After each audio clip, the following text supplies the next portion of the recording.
পরিবর্তনকে পাখির চোখ করে যেমন পরিবর্তন রথযাত্রার ভাবনা চিন্তা, ঠিক একই রকম ভাবে যুব মোর্চার তরফ থেকেও যেমনটা কর্মসূচি গ্রহণ করা হয়েছে, যা আপনাদের সামনে আমরা তুলে ধরলাম। ঠিক তার সঙ্গে সঙ্গে আরও একবার আপনাদেরকে জানাই, এই ২৬-এর বিধানসভা নির্বাচন এবং সেই নির্বাচনের জয়টাই কিন্তু মূল লক্ষ্য, মানুষের স্বার্থে, রাজ্যবাসীর স্বার্থে। আপনাদেরকে এটাও ব্রেকিং হিসাবে তুলে ধরি যে ইতিমধ্যেই যেমনটা আমরা খবর পাচ্ছি যে আজকের এই বৈঠক শুধু নয়, সেই বৈঠক অত্যন্ত তাৎপর্যপূর্ণ। তার কারণ আসন এবং একই সঙ্গে প্রার্থী তালিকা, যেই প্রার্থী তালিকার দিকে কিন্তু বিশেষভাবে নজর থাকে প্রত্যেকেরই। সেই প্রার্থী তালিকা হয়তো আজ স্থির হতে পারে, অর্থাৎ কোন কোন প্রার্থীরা কোন কোন বিধানসভা কেন্দ্রে প্রতিদ্বন্দ্বিতা করবেন সেটা হয়তো স্থির হতে পারে এই বৈঠক থেকে। এই বিষয় নিয়ে আরো বিস্তারিত জানবো, অনুপম আমার সঙ্গে রয়েছে। অনুপম,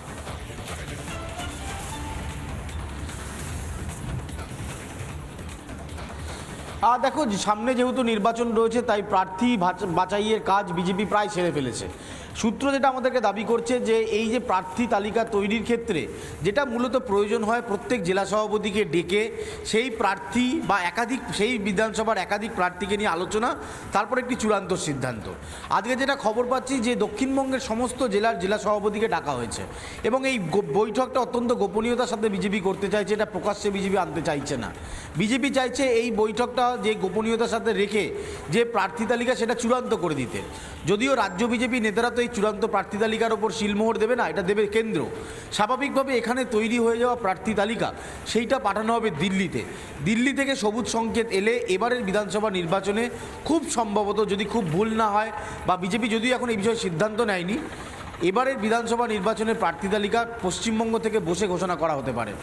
গত ২১-এর নির্বাচনে দিল্লি থেকে ঘোষণা হয়েছিল, তুমি জানো।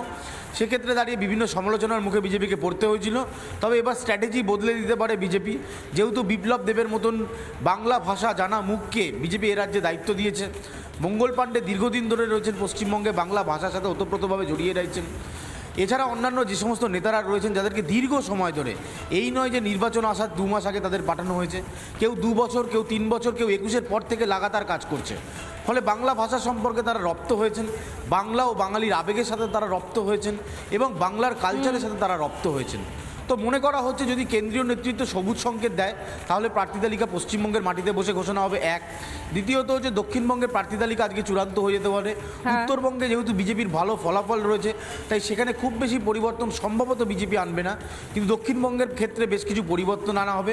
কলকাতা উত্তর, কলকাতা দক্ষিণ এবং উত্তর ২৪ পরগনা, দক্ষিণ ২৪ পরগনা দুটো খুব ইম্পর্টেন্ট জেলা, কারণ এই জেলাগুলো অনেক বড় জেলা।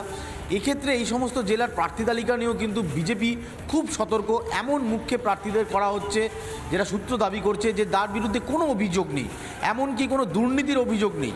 এই রকম মুখকে এবার বিজেপি প্রার্থী করবে। একদম নতুন মুখ হতে পারে, রাজনীতিতে সদ্য আসা মুখ হতে পারে, অথবা কোনো বর্ষিয়ান বিজেপি নেতা যার দীর্ঘদিন ধরে, মানে এক কথা বলতে গেলে ক্লিন ক্যান্ডিডেট। এটাই এই মুহূর্তে দাঁড়িয়ে বিজেপির কাছে সব থেকে বড় বিষয় হয়ে দাঁড়াচ্ছে এবং তাদের নাম ঘোষণা, কে কোথায় কোন জায়গায় প্রতিদ্বন্দ্বিতা করছেন বিজেপির পতাকা হাতে নিয়ে, অর্থাৎ বিজেপির প্রতীকে, সেটাও কিন্তু স্থির হতে চলেছে। এবং সব খবর সবার প্রথম আপনাদের সামনে আমরা তুলে ধরবো আমাদের প্রতিনিধিদের মধ্য দিয়ে। আপাতত ধন্যবাদ জানাই অনুপম এবং মেঘা তোমাকেও। নানা ধরনের কন্টেন্ট দেখার জন্য লাইক করুন, শেয়ার করুন আমাদের ফেসবুক পেজ, সাবস্ক্রাইব করুন আমাদের ইউটিউব চ্যানেল। পাশাপাশি অন্যান্য ব্রেকিং নিউজের জন্য অবশ্যই চোখ রাখুন রিপাবলিক বাংলায়।